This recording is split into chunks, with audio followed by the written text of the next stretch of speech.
korsleting, sebuah rumah di Durensawit, Jakarta Timur terbakar saat ditinggal pemilik ke pasar.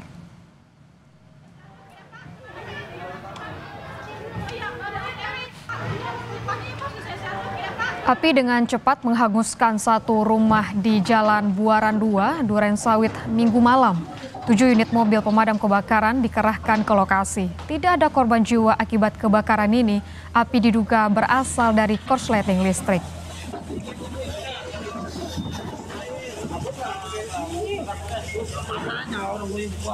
Kemungkinan ada arus pendek listrik yang digunakan karena kita belum tahu juga karena apa-apa yang digunakan di dalam rumah tersebut. Alhamdulillah untuk kendala kita cuma jalan akses agak kecil. Untuk armada 6 unit, 7 berikut pendukung. Gudang makanan di Desa Sonorejo, Sukoharjo, Jawa Tengah terbakar. Polisi masih mendalami pemicu kebakaran. Ya Allah, astagfirullah. Video amatir warga merekam sebagian tembok gudang yang roboh karena api membakar bangunan. Seorang warga melihat asap muncul dari area gudang sekitar pukul 2:30 sore. Tak lama berselang lama muncul api yang melalap seluruh gedung. Belasan mobil pemadam kebakaran dari Sukoharjo, Klaten, dan Wonogiri dikerahkan memadamkan api.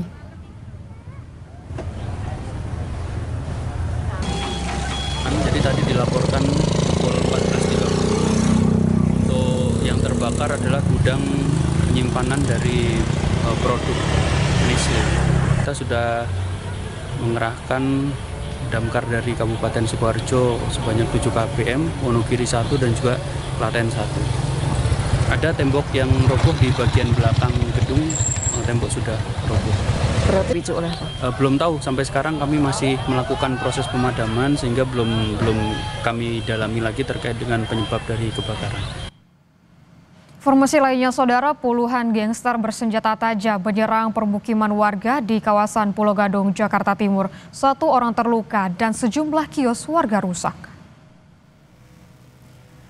Puluhan orang bersepeda motor masuk dengan mendobrak pagar besi permukiman lalu menyerang warga. 1 orang terluka langsung dibawa ke rumah sakit. Warga bilang penyerangan dilakukan secara tiba-tiba dan bukan kali pertama terjadi.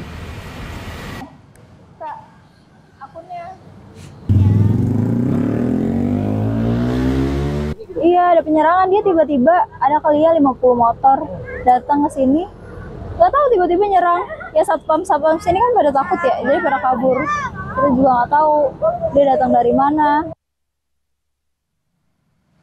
Kericuhan hingga penjarahan terjadi di kawasan PT Indonesia Morowali Industrial Park usai seorang pemuda tewas diduga dikeroyok di Morowali, Sulawesi Tengah. Polisi terpaksa melepaskan tembakan untuk membubarkan sekelompok orang yang diduga terlibat penjarahan barang milik perusahaan.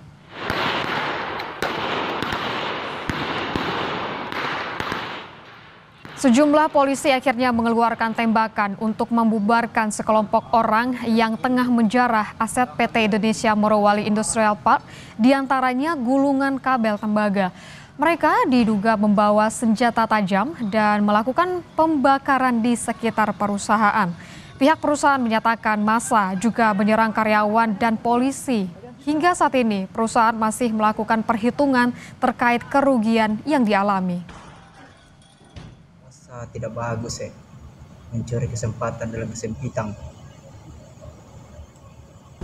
Tadi malam kurang lebih sekitar pukul 22 ada sejumlah orang dengan membawa berbagai senjata tajam, tongkat besi dan busur itu melakukan aksi penyerangan dan penjarahan di dalam kawasan IMIP. Dalam kejadian tersebut, puluhan orang yang tak dikenal ini menyerang aparat kepolisian dan sejumlah karyawan yang hendak masuk pada shift 3 tadi malam. Polisi sempat melakukan upaya untuk menghalau massa. Mereka juga sempat beberapa kali melepaskan tembakan peringatan. Pemicu aksi penjarahan di perusahaan nikel diduga akibat pengeroyokan hingga tewas terhadap pemuda bernama Muhammad Rijal di kawasan tersebut karena diduga melakukan pencurian sepeda motor. Polisi telah menetapkan 4 tersangka, diantaranya anggota Brimob Polda Sulawesi Tengah yang berpangkat brigadir dan 3 orang petugas keamanan. Seorang anggota polisi yang menjadi tersangka diketahui bertugas melakukan pengamanan khusus di kawasan PT IMIP. Sedangkan 3 orang petugas keamanan lainnya berasal dari perusahaan penyedia jasa. Ada perbuatan tindak pidana pemukulan secara bersama-sama yang mengakibatkan kematian. Kita sepakati ada 4 orang tersangka, di mana 4 orang tersangka tersebut berinisial G, berinisial J, berinisial S, dan berinisial R. Dan tidak menutup kemungkinan akan ada penambahan tersangka. Ricuh aksi mahasiswa saat mencoba masuk ke dalam ruang rapat paripurna di kantor DPRD Kota Serang. Massa memprotes soal beragam isu krusial, termasuk soal aturan hiburan malam di Kota Serang.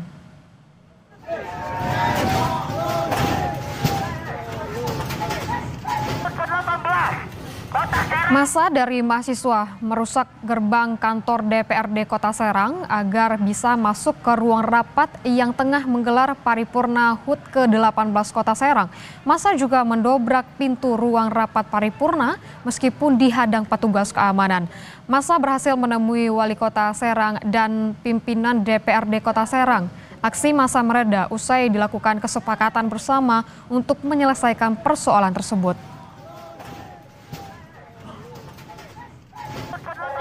Kita untuk tempat hiburan ini harus ada pembatasan. Pembatasan ini jangan sampai di ruko-ruko dan lain-lain.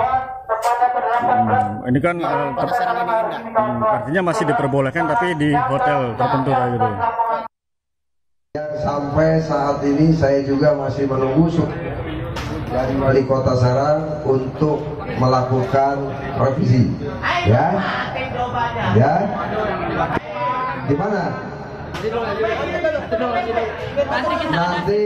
Nanti kan ada dialog.